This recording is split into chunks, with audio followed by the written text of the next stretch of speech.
Oh. Progress. Hello and welcome to How to Minimize Upfront Carbon and Make a Real Difference. My name is Dee Carawan and I'm the co-chair of COAT, our Committee on the Environment. I would like to thank our monthly sponsor, RRN, and our yearly sponsor, Hayward. AIA members today will get one learning unit for attending. I am so thrilled to have Lucas Johnson return. If you did not catch his webinar last spring, Tara will be posting a link in the chat, and you can always find recordings on our COAT webpage.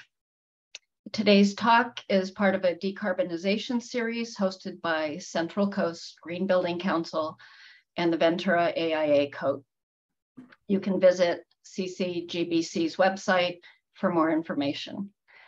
Lucas Johnson holds degrees in physiochemical biology, environmental science, and business management, and specializes in high-performance construction in his work as a developer and a builder at Valley Homes. Some of you may recognize him from his years as a contractor at Allen Construction. Please put any questions in the chat, and we'll spend the last 15 minutes doing Q&A. And thank you for being here, Lucas, and I'll turn it over to you now.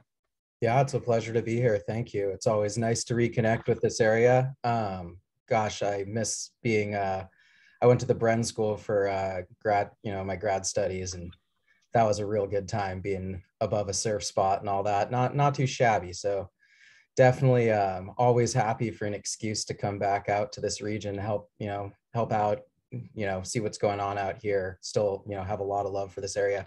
My phone number is still an 805 area code, actually. So my wife and I kept that rolling. So I have a lot to share today. So with no further ado, we're going to get started here. This presentation is called Counting Carbon. And I was just putting together some organizations I know are invited on here that I've been involved with. I used to be on the board for the local USGBC chapter when I was in graduate school, and now I serve on the board for the Eco Building Guild up in the Northwest. We lived in Seattle for many years, and now, as you can tell from the Saguaro shirt, we live in Tucson, Arizona.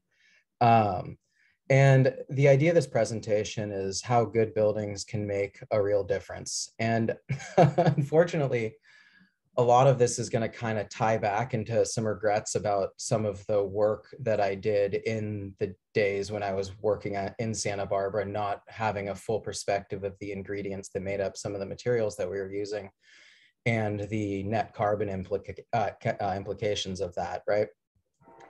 There's also a lot of other factors to consider, which we'll get into in a minute.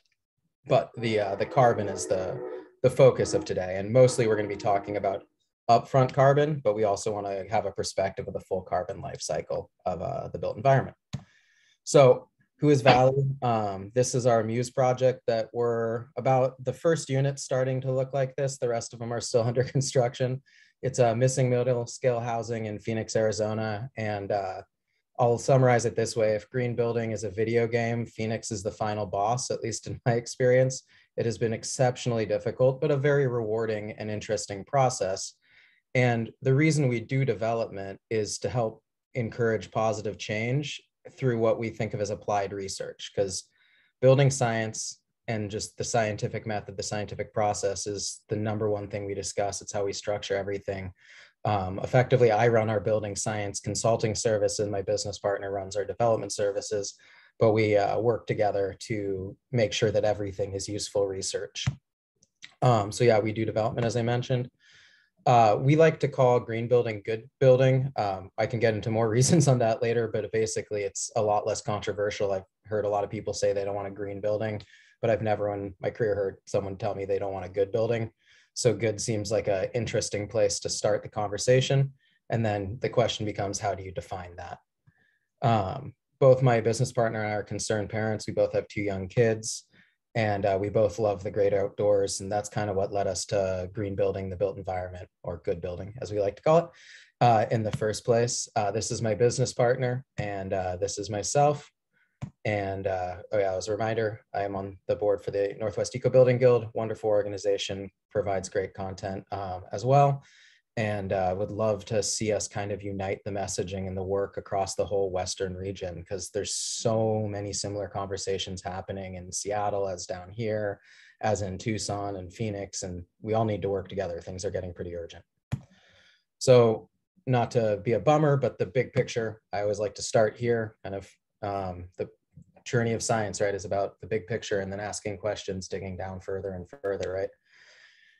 It's pretty clear that humanity is going to have a rough future without some radical changes in both social justice and the built environment. I think that's a pretty obvious statement at this point.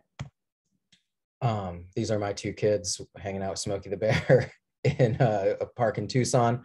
This is I like to say that as professionals, it's our imperative to solve this problem. We have the literal tools, both design tools and physical tools, to make the difference, to really change the way the built environment is constructed. And that's about 40% of the overall carbon impact. So we have a really heavy responsibility in a lot of ways. But the good news is low carbon construction is healthier, more fun, more enjoyable than stuff like spray foam, which is a very tempting thing on a plan set. I get why. I used a lot of it myself. But if someone has to dress up like they work for the CDC to install an insulation product, probably not a good sign of health. And then you look at the net carbon numbers of it, and it's pretty terrifying. So there's a lot of really well-intentioned projects out there that are not actually helping, in particular with the climate crisis.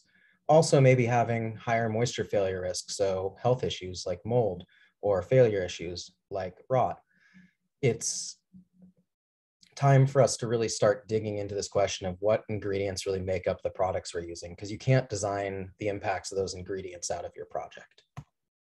So I love this. A friend of mine found this napkin, and our greatest fear should not be failure, but of succeeding at something that doesn't really matter. And I can say, solidly, we've all done work that we intended to be good, but in the end, maybe didn't achieve what we were going for, right? And part of the process of science is not to get overly emotional about that or anything, but to say, okay, we learned from that. How can we do better on the next one? It's a really important process to be part of. And as I've said, many certified buildings have not delivered holistically, right? There's been a lot of moisture failures in buildings. There's been a lot of mold failures and health issues, sick building syndrome, et cetera, et cetera. But really what we're here to talk about today is my buddy Chris Magwood giving a presentation there. He actually built an elephant out of carbon dioxide molecules to talk about the carbon elephant in the room. I thought that was pretty genius. And what he's talking about is what's called embodied carbon or upfront carbon or material carbon emissions. Those are all subtly different things, but it's basically talking about the carbon built into the building products that go into the buildings themselves. Very obvious we should have hyper efficient buildings, but what we're saying is that those buildings also need to be built in a low carbon, energy efficient way. In other words, the products themselves have to be made in an energy efficient way as well as the building needs to be energy efficient, right?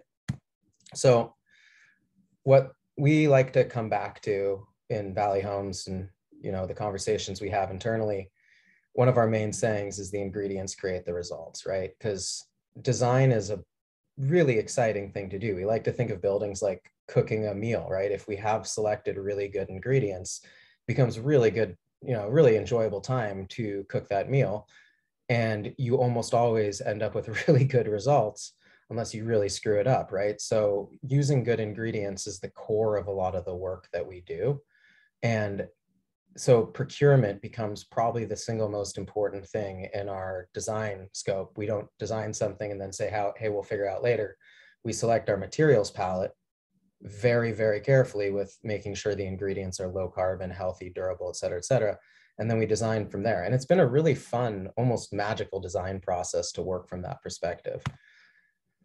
A way of summarizing this, I'm borrowing this from my buddies at Havelock Wool. Our fibers are produced here, our competitors' fibers are produced there. Think about the life cycle that a product has gone through. Wood fiber insulation or wool, comes from a natural source as long as it's ethically treated and sustainably harvested, et cetera, then it can be a really harmonious life cycle.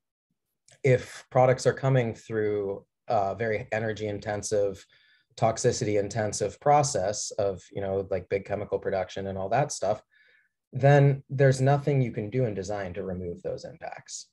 So we're going to talk a bit about how we pick good ingredients. Effectively, it's endless data collection and testing in the real world.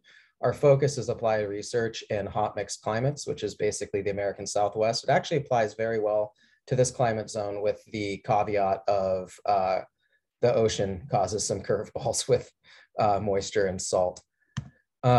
So the way we've decided to define good building is these 5 factors, and each of these factors have tons of sub criteria, but we're going to stay at this level because I have all other presentations just about this concept that I can share with you if you're welcome. That's pretty much what I was talking about last time.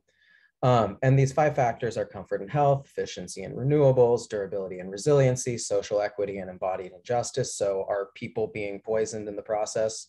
Are people being paid well in the process? Do people have good jobs creating this product? These are really important questions to, and good jobs installing this product, right? Asking someone to dress up like they work for the CDC, as I was saying, to install insulation maybe isn't fair, right? I think that's a very important question to ask. And then what we're here to talk about today is life cycle carbon impact, mostly the embodied carbon, upfront carbon side of things. So that's a long, quick intro. We're going to slow it down a little bit here and dig into the carbon life cycle of buildings. So the focus today is what are usually called now material carbon emissions. These are this is the amount of carbon that's built into the material itself through the raw material extraction and processing phase. So finding the material, removing the material, turning it into what it needs to be, say, compressed into insulation board, et cetera, right? That's a lot of the focus for what we're going to talk about. The transportation to construction site and utilization and construction of building phases are something that we really need to think about and try to control and limit. They're not the hugest portion, but it is something we can directly control in our design work and in our construction plans. The end phase of a building has a tremendous amount of carbon impact. So it's really important to stretch out the building's life cycle as long as possible as well. This is why durability is so mission critical to a low carbon built environment. We can't just build a low carbon building that gets torn down 10 years later and keep redoing that. We need buildings that last hundreds of years if we're going to stand a chance having the numbers work out for the climate crisis. And then where we've spent so much of our focus, and pretty much 100% of my focus was on this when I was working in Santa Barbara, was energy efficiency, right? And that's still important. It's still a great thing. But just like at one point, we didn't care that much about efficiency, and then now have all agreed efficiency important. The next step, I think, is to all agree that carbon is important. We should talk about carbon and units of carbon, which then creates a much more complete perspective of what the actual carbon impact of a building is, instead of just looking at the efficiency. And part of why I think that hasn't happened is when you look at the life cycle carbon of a building, it's going to make you change the ingredients you use to build a building. Whereas if you look at efficiency only, you basically just end up using a lot more of what you've been using in the past, and it really doesn't change that much. The ingredients create the results. So material carbon emission, that is in what's, we'll get into this a little bit, but we won't go too deep in this, I promise. But basically, we're talking about the cradle to grave emissions, and that can represent 70 to 80% most often of the life cycle emissions of a building. The upfront carbon can be 70 to 80% most often of the overall carbon impact of the building. So that's a really, really important thing to manage that we've more or less ignored up until recently. So how do we know what the upfront carbon of a material is? This is not a perfect science. There's a lot of way to go in precision in this work, but the research and the environmental product declarations that are put together are accurate enough to be very powerful for decision making. So in other words, we may not know exactly how much carbon is stored, but we can have a pretty darn good idea within reasonable accuracy. And this is not some new thing. This is ISO standard stuff that's been done for decades. We just kind of didn't turn the data into effective tools to make these decisions until, again, recently. So some of the things we've known for a while, and the area I like to really focus on is insulation materials, because they're the easiest to change, going from the high carbon ones to the carbon storing options have a lot of other benefits like increased comfort, durability, health, et cetera, et cetera. And it's a relatively small change in cost. Sometimes it actually saves money on projects. And it's something clients don't care that much, engineers don't care that much about. So it's a pretty easy change.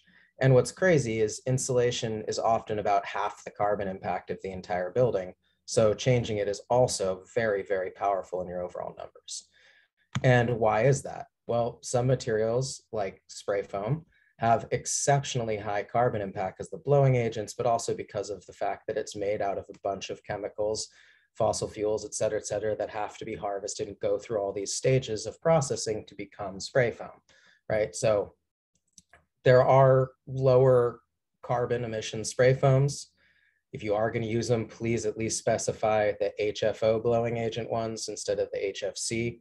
That is a significant reduction, maybe about 40% upfront, but they're still some of the highest carbon impact per cubic foot options out there, period. And then there's kind of our secret weapon against the climate crisis, which is carbon storing insulation, which in a sense turns back the time on carbon, because these are materials that have stored carbon over the last few years or decades or whatever it might be, and hold that carbon in the material, in order to grow, being a natural material. And then it takes less carbon than they've stored to turn them into the final product and have them installed. So they are net carbon storing in their life cycle. It's a pretty powerful thing. So natural materials, if harvested well, again, in ethical ways and sustainable ways, and processed well, can be net carbon storing and make a huge difference in your building, as well as in terms of health, comfort, and all these other factors of what we call good building. So the coolest tool I'm aware of right now to look at upfront carbon, material carbon emissions, put together by Builders for Climate Action. It's called BEAM. You can go to buildersforclimateaction.org, download this tool for free. They ask for donations, but it's free to use. It's not hard to learn. If you need some help, feel free to reach out. I'm happy to talk to you about it. And they have a great, setup of training and other things to get you up to speed on it. I would argue this should be a critical part of every tool or every project. This is a critical tool to use on every project.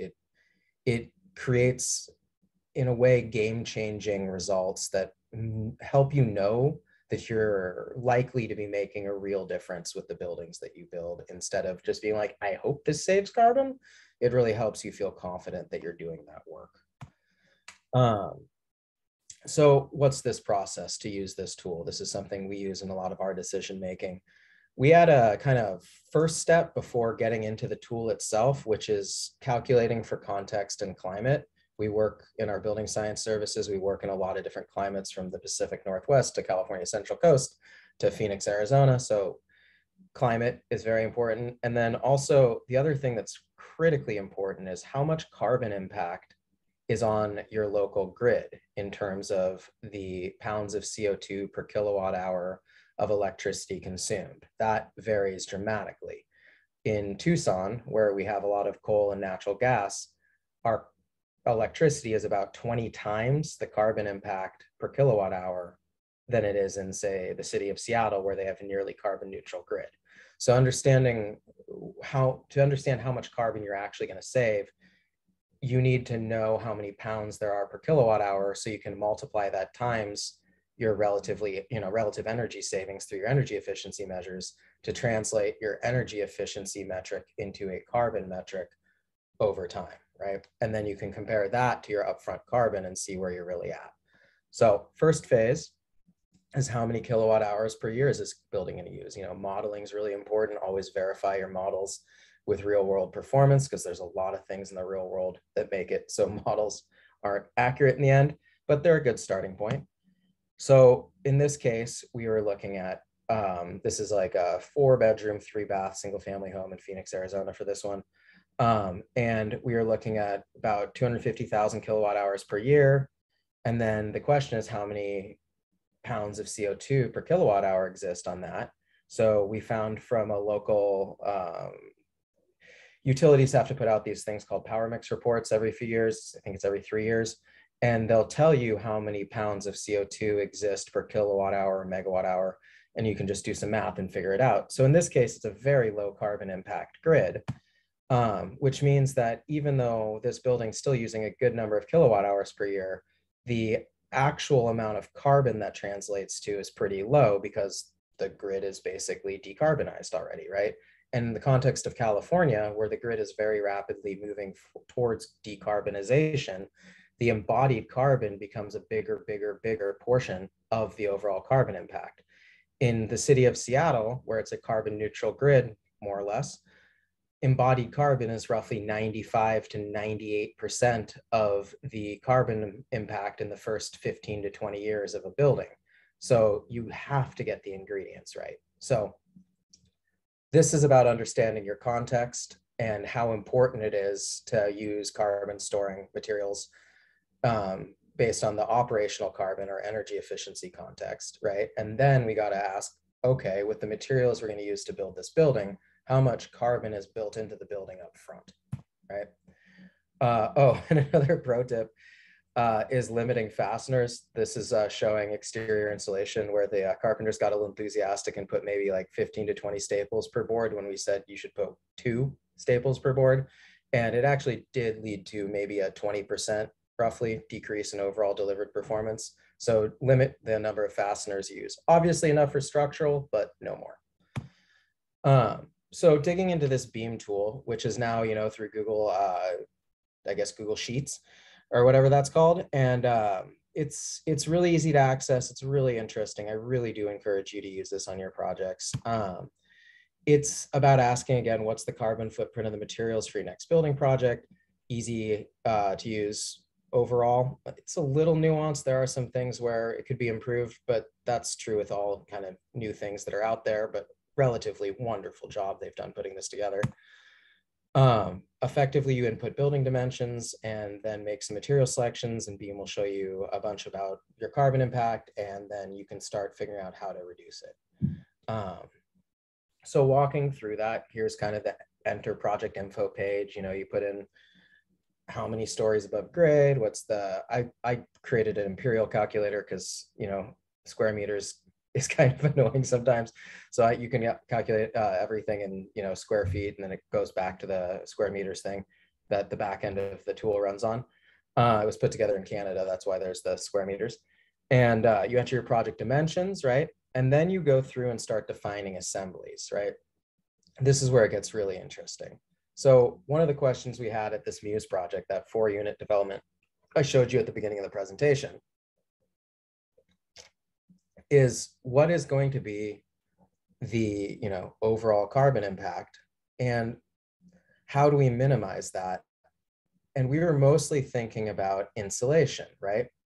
Because what we were looking at is this fact that if we use reclaimed EPS insulation, or just any EPS insulation, but ours was recycled, versus XPS foam board, we can save almost 20,000 kilograms. That's about 40,000 pounds of CO2 up front.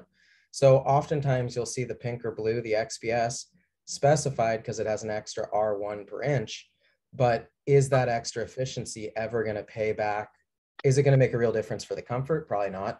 And the extra R value is actually building in roughly 10 times the carbon impact, to the point where the XPS would have almost as much carbon impact as our entire concrete system. And this is just perimeter installation. This isn't even below the slab. This is just around the perimeter.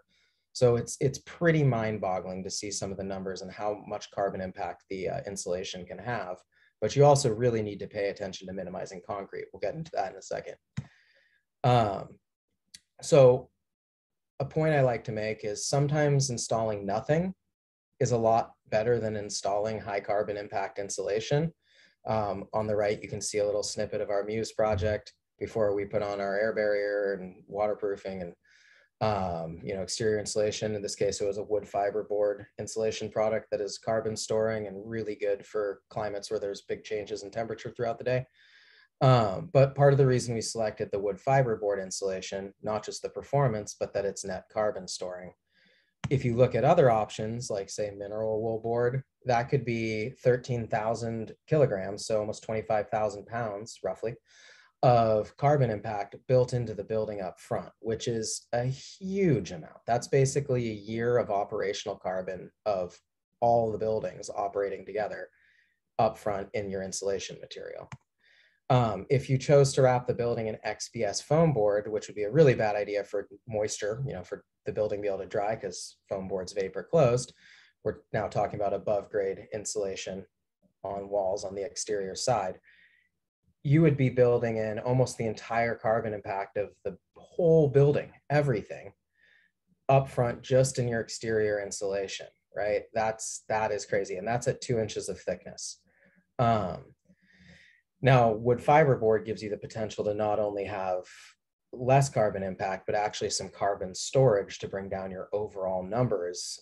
This is what I mean about the hidden weapon being carbon storing insulation. You can go from this tremendously high carbon impact insulation that's problematic for a lot of other reasons and go to a product that works a lot better, has much better social justice elements, much better health, et cetera, and is carbon storing. So it's a very good value proposition.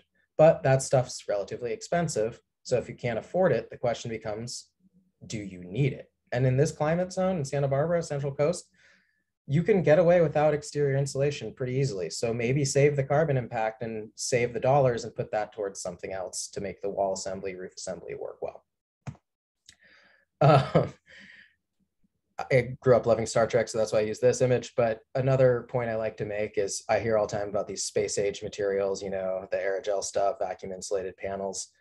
Cool, amazing R value per inch, but the embodied carbon makes it totally not worth it. And I get it, they're totally worth using for space, but we don't need them on planet Earth. We have other materials that work much better that have far, far, far lower carbon impact. So after you've gone through and defined all your assemblies, you get an output table that looks a lot like this. It summarizes by section, how much carbon impact each section has. And then I added this thing about the operational carbon into this tool. And I like to look at this in a certain metric that I call years of operational carbon up front. So how many years of operational carbon savings are you building into the building up front? So this case, this is effectively a passive house. So hyper efficient, hyper insulated building. But if we built that with higher carbon impact materials, we're going to have basically 300,000 pounds of upfront carbon in a small backyard cottage, which leads to, even in a high carbon impact grid scenario, 14 years of carbon payback. So it'll take 14 years before this building starts making any difference for the climate crisis, and we don't have that much time. So using average building materials, this project would not have a meaningful difference for the climate crisis. If we use low carbon building materials, we can bring that down to about 60,000 pounds, so 300,000 down to 60,000 pounds, and have that be only 2.8 years of operational carbon to pay back. So within 3 years, this building is actually saving net carbon. So this one is very much worth building and makes a huge difference. In the note that comparisons create change, this is just a summary, and I switched this over to pounds of CO2 from kilograms. This is a summary of the average materials, and then this is a summary of the good materials. Sorry, I need to move the screen, the little video window over to the side here because I can't see my numbers. And then that led through this analysis using this BEAM tool for this backyard cottage project. It led to an 80% reduction in material carbon emissions up front, which led to a building that actually pays back in a reasonable time period and makes a difference for the climate crisis, which was the client's #1 goal. So it was really nice to feel confident that we have a more complete picture and can really tell them that they've done what they tried to do. Here's some other analysis. This is from Chris Magwood. So this stuff comes up from near Toronto, but so very different climate, very different context. But just to make the general point, these are all high performance buildings, but if you use very high carbon impact insulation to do a high performance building and high carbon, you know, like say steel framing and other stuff like that. So high carbon materials, you're going to lead to a building with a huge amount of carbon impact as far as the total net carbon emissions. Now, if we use average materials, we can cut that carbon impact drastically and usually actually reduce upfront cost. So it begs the question of it, if we're going to go beyond code, is it worth doing it if we're using bad materials in order to do it, right? So again, our thing, the ingredients create the results. Choose your ingredients first and then try to make the building as high performance as you can with those good ingredients. But even if you're just meeting code with good ingredients, that's far better than doing a passive house with a bunch of bad ingredients, as far as net carbon emissions is concerned. So this is looking at using the best of conventional materials to a high performance standard, and that's a net carbon storing building. And then if we use the truly best practice carbon storing materials like straw bale and whatnot, then we can get very, very deeply carbon storing buildings that can really actually give us a fighting chance of helping solve the climate crisis in the next, say, 8 to 10 years, which is apparently the timeline we're working on now. So another way to look at this is the carbon use intensity for 20 years. This is in Toronto 2-story homes, so probably, you know, about 2,500 square foot house. We're looking at high carbon materials, high efficiency building, still very high carbon impact. Now we use mid carbon materials in a low efficiency building. Turns out that that's actually still better than the high performance with bad materials or high carbon materials. Then we look at mid carbon high efficiency, which is, you know, an admirable thing to do. It's a big reduction, but it's still not creating any net storage in 20 years. Then we look at low carbon, low efficiency, still no net storage over 20 years. Now we look at low carbon materials, high efficiency, and all of a sudden we've got net carbon storage. This is where the game changes. And then we use truly carbon storing, amazing materials, wood fiber, wool, straw bale, hempcrete, all that cool stuff. And we create carbon storing, high efficiency buildings with those materials, and we can store a huge amount of carbon in the built environment. So I like to think of this as actually saving our future. And I like to say that material carbon emissions are greater than energy efficiency, which again is a tough pill for me to swallow because I spent the first decade of 2 decades of my career now focused almost purely on energy efficiency and making, frankly, a lot of mistakes because of how focused I was on energy efficiency rather than a more holistic picture. Checking on time here. Okay, we're good. So we're going to get into some real world examples. I'm going to dig into our value muse project a little bit. As I promised, I was going to get back to the concrete thing. So I like to call this good foundations, right? In our design approach, let's look from the ground up. What are the first phases we do on site? How do we minimize the carbon impact of that? Concrete, I like to say, is a seriously kick-ass material other than the carbon impact. The fact that sand is running out. So there's some really gnarly business practices associated with getting the materials for concrete now.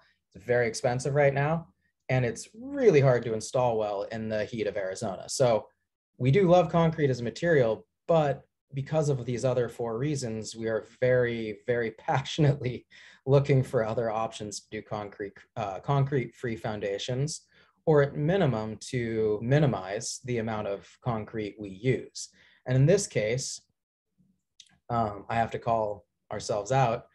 This is a snippet from an email of mine. Hey team, I think we made a mistake. Actually a Basecamp post, we don't really use email, honestly. What happened was because the structural engineering was already done and we had figured out a great way to do performance layers in this double stud wall using the interior 2x4 stud as a service cavity, insulating the 2x6, bunch of exterior insulation on the outside, came up with an amazing way to do this that's super healthy, super durable, super high performance.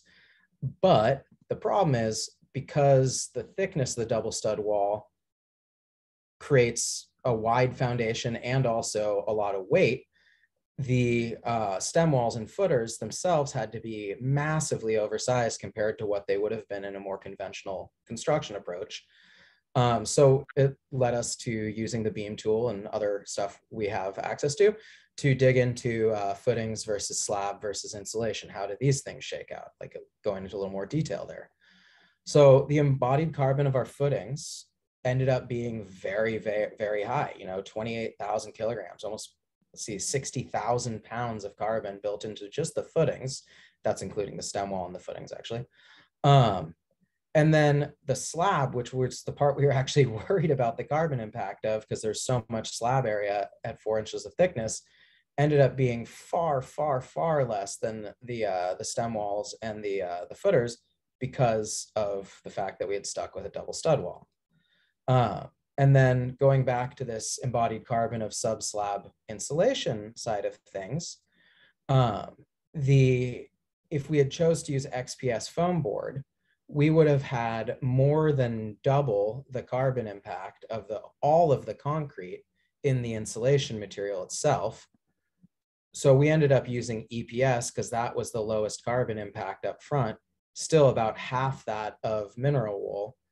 This isn't all mineral, this is specific to this manufacturer, but in general, if you can find recycled EPS, that is a good sub-grade perimeter insulation, but never use vapor closed materials above grade. But below grade, we need something that's non-wicking, that can survive down there. That's basically foam or mineral wool, or some foam glass backfill kind of stuff, but really readily available and cost effective. You're talking mineral wool and foam board. The carbon numbers suggested that we use EPS, so that's what we decided to do. And from a performance standpoint, it works almost as well or equivalent to these other two options. So concrete creates challenges from a carbon standpoint, but synthetic, mostly foam, insulation kills otherwise great projects as far as their life cycle carbon impact is concerned. So digging into our own project, Muse, the net carbon impact, if we'd used high performance approaches, but chose our ingredients to be synthetic insulation, we would have ended up with, this carbon impact from the footings and slabs, the concrete, just to kind of go back to that number as a grounding point of like high carbon impact, but compared to other stuff, is it really that bad?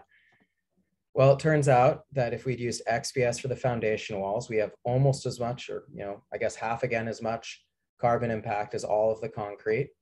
If we use closed cell spray foam and XPS for our exterior walls to achieve the same R value we achieved with better materials, we would have had about 180,000 kilograms upfront of carbon impact. And if we used foam and XPS for our roof system, we would have ended up with a total, of about 400,000 kilograms, which is about 900,000 pounds of carbon. So pushing 1,000,000 pounds of upfront carbon. That is a very, very terrifying amount of upfront carbon that would take decades and decades to pay back. So completely would have ruined the point that we're going for, which is low carbon, healthy, durable building. To summarize, in the other chart that they use in this BEAM tool, concrete's there, about 33,000 kilograms, and foam insulation is in these three categories, and it's about 330,000, almost 10x the concrete. So foam insulation would have been about 10 times the carbon impact of the concrete, which is pretty wild when you see those numbers come out. So we used good insulation. You can see my older kid Hazel during pandemic phase still stuffing wool insulation into some cavities. She was so excited to go check out this project, and I felt good about her being there, touching the insulation. This is the wool insulation you can rub on your face. So it's like, that's pretty game changing if you think about it. Is there another insulation you would ever rub on your face? And then on the left, you can see wood fiber insulation going up over our self-adhered air tightness and water control membrane, all vapor open materials, all designed to help manage moisture, all those things, and to be as healthy and low carbon as possible. So with good insulation, this same carbon analysis, the footings and slabs still the same, but now our foundation walls is much lower, about a third the carbon impact up front. Our exterior walls are now net carbon storing, and our roof system is all the way down to about 6,000 kilograms up front. So we have a net total that is about 85% less than it was up front. And just to show these again, this is the summary tab you see in the BEAM tool. Concrete is now 63% of the total impact rather than only about 10% of the total impact. So it's kind of funny, now that we've done a great job reducing the carbon impact by using carbon storing healthy insulation, concrete is now over half of our upfront carbon impact. So this really goes to show why we want to absolutely minimize concrete or find concrete-free foundation options that work for our projects, because it's now the majority of the impact that we need to reduce. Oh yeah, there we go. So it's 85% material carbon emission reduction upfront just by switching insulation materials. And basically zero difference overall in cost between using the good insulation materials and the high carbon insulation materials. To provide another example, this is the Green Point project. It was built up on Vancouver Island in BC. It was the first Passive House Living Building Challenge Green Shores project. Very aggressive level of green building, built with an exterior I-joist system. So instead of exterior insulation, they did Larson trusses built out of reclaimed wood from the original house, which was one of the craziest things I've ever seen, with an air control layer below it and an air control layer on the outside of it, and dense pack. So there's a thick blanket all around the building. And they used both wool and cellulose for this project in the end, because looking at the carbon numbers, if they had used the original materials specified, fiberglass and mineral wool, well, let's see what would have happened. So the good column in green is if they use cellulose and wool, and the less bad column is if you use fiberglass and mineral wool. And the embodied carbon up front is net carbon storing, or about 30,000 pounds, 27,000 pounds of upfront carbon. They are in a very low carbon grid, so there's not much carbon stored per year through the extreme levels of energy efficiency. So when we look at the net carbon impact by 2030, the good approach is saving about 43,000 pounds of carbon. So that's making a real difference, versus still not having paid back the upfront carbon by 2030. So their goal is to be the world's greenest home. And what we realized from a carbon analysis is the world's greenest house may not have helped fight the climate crisis. That's a pretty wild conclusion to come to, simply because the wrong ingredients were specified. And by changing the ingredients, it made all the difference in terms of carbon. I'm going to skip through a lot of this stuff quickly here. A lot of these slides are available if you're interested, so I can just send you a PDF. But I want to make sure to save some time for Q&A here at the end. But we're going to go through this wood framed retrofit so that you know this can happen in a retrofit scenario. This is carbon storing insulation, wood fiber insulation. In this case, it was actually reclaimed from another project. And one of the wild things you can do with wood fiber insulation is, since it's wood, our carpentry tools work well on it. And you can do stuff like do crazy cuts so that you can do over insulation around a window buck in this scenario, for instance. It's pretty wild. So you're not really using, when you're using these good carbon storing materials, they might be a little bit more expensive to buy, but they're often less expensive overall to install, because of the fact that you can do really neat things like this with them. Do you want to check in? Hi, Lucas. We don't have any questions in the chat. So if there's anything that you didn't cover as thoroughly as you would like to, I would say go ahead and keep on chatting. Sure. I've got actually 2 examples I can share. Wonderful. Great. Yeah, awesome. I'll keep rolling then.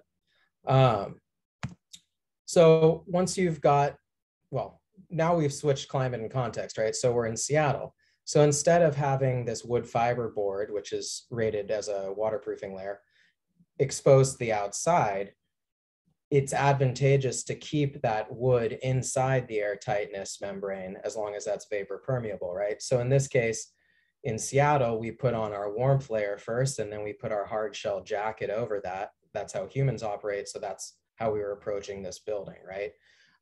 In hot mixed climates, we often approach that backwards, as you've been seeing, where it's a self-adhered membrane that's then protected by the insulation, so heat doesn't melt it off the building or something. So I want to show you guys a couple fun little tricks here of what you can do around interior windows. If you have wood fiber board on site, you can actually rip strips of it to be able to stuff in as gap insulation in the shim space around windows. My personal preference is to use the loose fill wool. It's a really good backer for caulking. You can tape over it really easily. It's the most moisture resistant material, moisture friendly material, if you will, in that it can help encourage drying and minimize wetting. It's very healthy. It's very easy to stuff. So basically, instead of backer rod and caulking or foam around windows, we just stuff wool and then either caulk around it or ideally put tape over it. Tape's much more durable than caulking. Basically, there's differential movement between something like a window frame that's made of a different material than the wood framing. So as buildings move over time, almost every type of caulking is more or less guaranteed to fail a bit. Tape can move with the building and last a lot longer. That's our preference for tape. So for interior insulation, wool is our preference almost always, but dense packed cellulose is another really good carbon storing option that's very inexpensive that people are super used to using, doesn't require much of a change. If you do use dense packed cellulose, you want to make sure to use interior air and vapor control to minimize settling and rot and mold risk. Cellulose being paper, doesn't deal with water that well. So you want to make sure you're minimizing the amount of moisture that gets blasted into it, but also making sure that you are able to dry either both inwards and outwards or outwards so that the material stays dry over time. Wool can manage moisture so well, it doesn't really need that interior air control layer. This photo also shows that there was some fiberglass in the original walls that they reclaimed to use as soundproofing for interior walls. I discourage this because this was dirty old fiberglass, and I don't think that's a good choice for health. But from a carbon standpoint, they moved it from one wall to another. So carbon-wise, I guess this is okay. Looking at some of the numbers for this, just to show how they work out with retrofits. Basically, if you do this less bad scenario, which is again using fiberglass, mineral wool, et cetera, versus what we're calling good scenario with cellulose, wool, and wood, there's about 20 years of difference in the carbon payback time. So this retrofit was done for many reasons, but helping fight the climate crisis was one of the main ones. And the good materials allowed it to actually make a difference. Whereas if the less bad materials were used, there wouldn't be any net carbon stored for over a decade. So maybe that doesn't make a real difference. And then if foam had been used, we would have ended up with a 138-year carbon payback. So this is yet another reason why we say no to foam. Here's an example from closer by. This is from Los Angeles area. This is a block wall retrofit. A liquid applied material was put over the block wall. Then there's carbon storing insulation put over that with stucco plaster system on top. And one of the things when you make a building tight, insulate it well, you got to ventilate right. Can't get through a building science presentation without mentioning that. So continuous balanced heat recovery ventilation is a very critical part of having a good building that's going to last for a long time, but isn't as relevant to the carbon. So I'm mostly ignoring that subject today. So looking at this project, if it had been a foam-based project, the net carbon impact would have been not storing. There would have been no net carbon savings by 2030. Whereas using the materials that were used, there's a net carbon storage of about 16,000 pounds by 2030. So again, makes a real difference.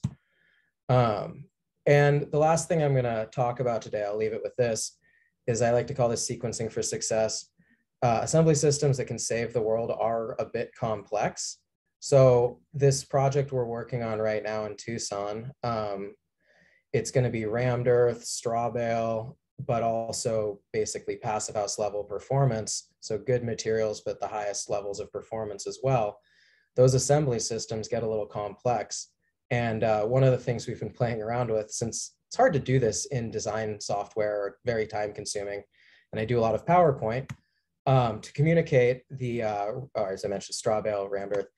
And then that blue circle there is the detail we're talking about. It's a fixed window that is inside two straw bale walls and is a relatively big piece of glass. How do you attach that?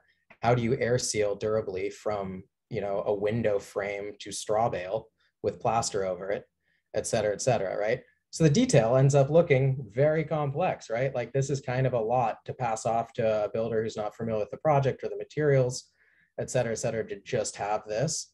So as we move towards these more complicated, lower carbon, higher performance buildings, the details of doing those buildings inherently get more complex. So one of the things we've been really enjoying doing is exploring different ways to communicate those details. So I like to do slides for my team where we have the actual dimensions to start. This is where everything goes. This is how it's attached. Then we put in the Havelock loose fill between these two framing mechanisms. This is a plan view, so we're looking top down. Then we put on our exterior window tape. We stuff our wool. We add our interior window tape. We add our trim. We do a little bit of wool backing. Then we apply a liquid applied material. Then we add our straw bale. And then we throw on this tape called Contiga PV, which has a stuck plaster mesh integrated to an air sealing tape that's red list free. So it's a pretty amazing material from Proclima. They're a German manufacturer. I used to sell their products and now I use them all the time. They're pretty amazing. And yeah, this is that same detail now in the end, but I think it communicates the process a lot more. And speaking of process, since life cycle carbon impact is what we're talking about today, I'm going to go back to this one more time. What we talked about is material carbon emissions.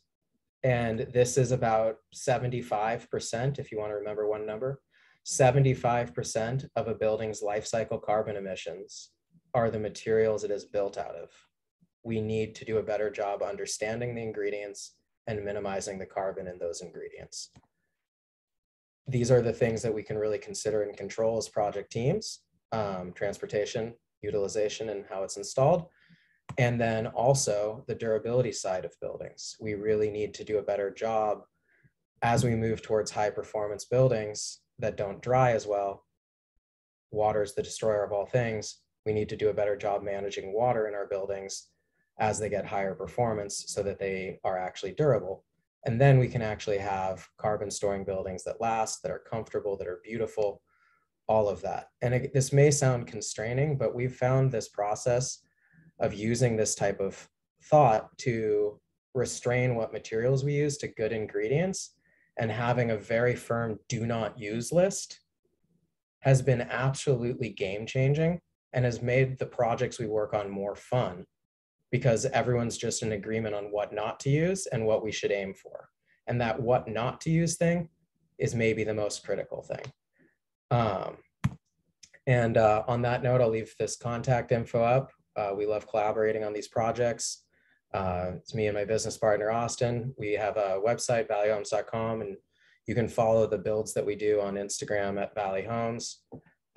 We talk a lot about the 5 factors, carbon being one of them, but health and durability and all that other stuff.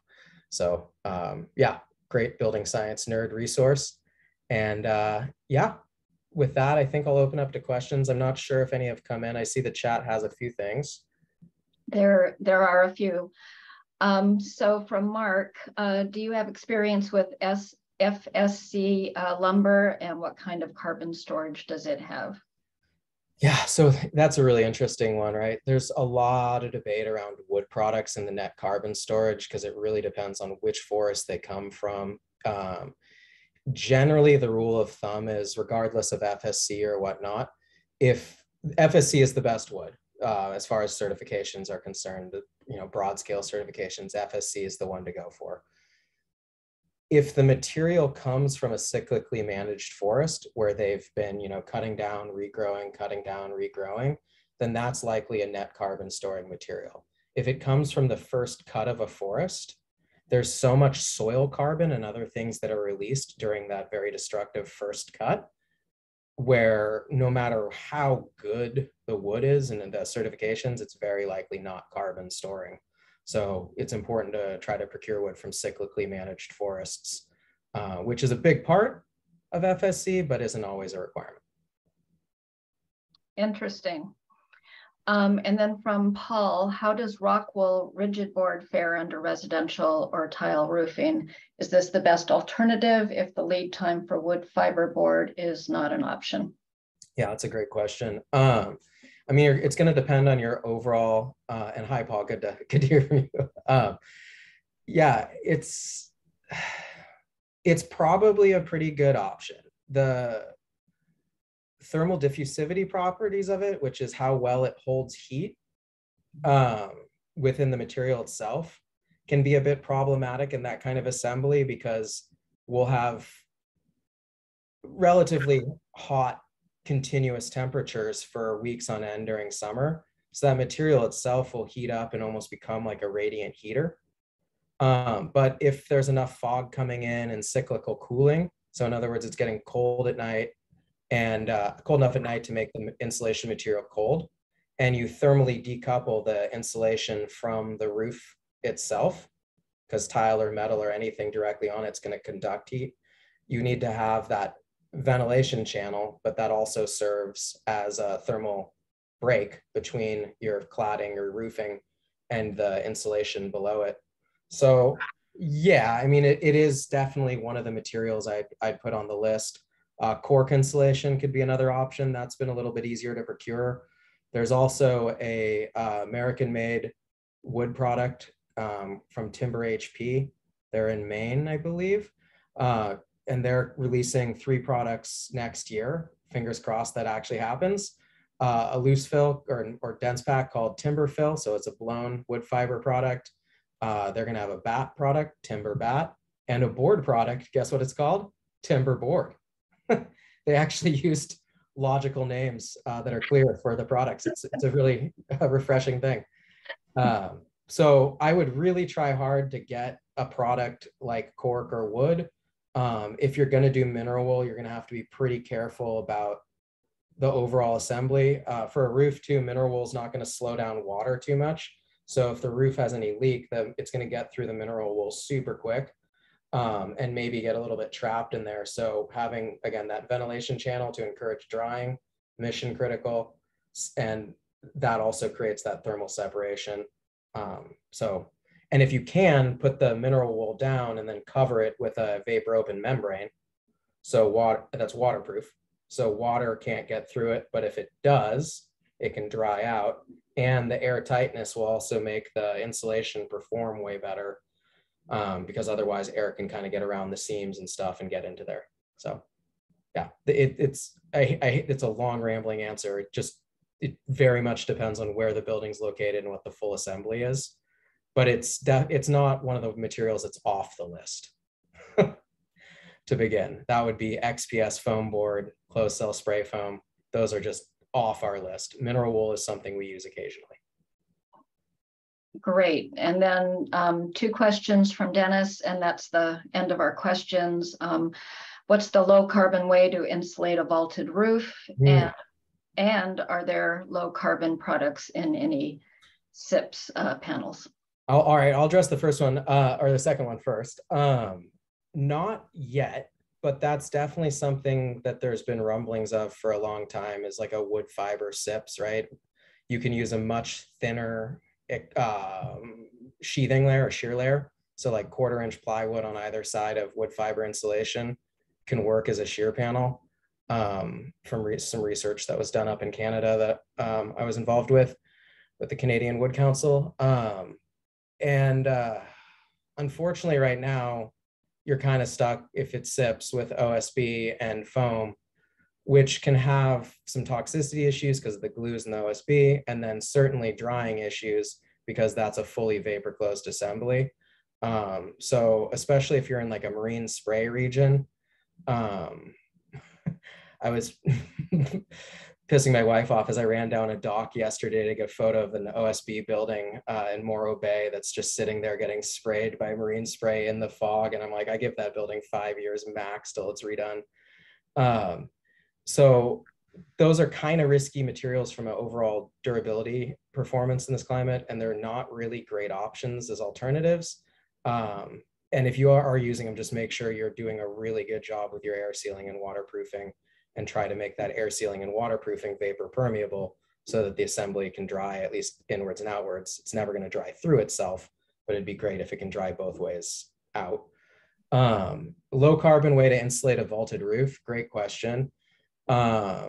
There's quite a few approaches, but often it has to do with using dense pack cellulose and a vapor variable membrane. Both Proclima and Partel sell an option called, Partel's is called Vara Plus and Proclima's is called Intello Plus. And it's a vapor variable air tightness membrane that blocks moisture at the right time, but will allow drying to happen. So it can minimize settling and wetting of the material. It's your air tightness layer, and it can be used for dense pack netting. So you can blow into it and then tape the holes. So if it's a, let's say it's a drop ceiling, that's a really great way to just put Intello across there, blow on top of it. Game changer compared to just blowing over drywall. If it's a vaulted ceiling, kind of the same thing, except you're moving your insulation layer into your rafters or your truss system or whatever. And ideally you have that available so you can put a layer of this membrane across the bottom side and just blow insulation into it. Typically code requires some continuous exterior insulation when doing that approach, which goes back to Paul's question of what material to use. My ranking order would be wood fiber, cork, mineral wool, and beyond that, maybe figure out a way not to do exterior insulation. Code technically will allow you to use no exterior insulation with this approach, but it can be a long conversation that doesn't always get approved. If you use continuous exterior insulation of, I believe, R10 or maybe R5 in this climate, with your class 2 vapor barrier being the Intello Plus or the Vara Plus, and say dense pack cellulose or wool insulation in there, that is a carbon storing assembly that is red list free and should last for 100+ years if it's done correctly. So yeah, if you haven't ever gone to my old employer's website, 475 has this whole series of ebooks that you can download for free that I helped put together, the Smart Enclosure System ebooks. They have everything from I-joist to 2x framing to block walls to metal construction, et cetera, et cetera. And there's DWG files as well as PDFs you can download. And that has a ton of stuff drawn very well. So I would recommend going there as a follow-up to my long rambling answer. Thank you, Lucas. And that's 475 High Performance Building Materials. For those of you not familiar with them. And wow, thank you, Lucas. This was just such an eye-opener and such an inspiration. Thank you so much for your time. And everyone, you can view the recording on our AIASB website, and it will be posted in a few days. And then lastly, to close off, please join us next Friday, the 21st, as Brooks and Scarpa, the recent AIA Gold Medalist winner, will be in Santa Barbara at the City College for an in-person lecture. And you can go to events at the AIA website to register. So thank you again, Lucas. This was amazing, and bye, everybody. You're very welcome. Thank you so much for everyone for attending. And yeah, it's an honor to be involved. Great.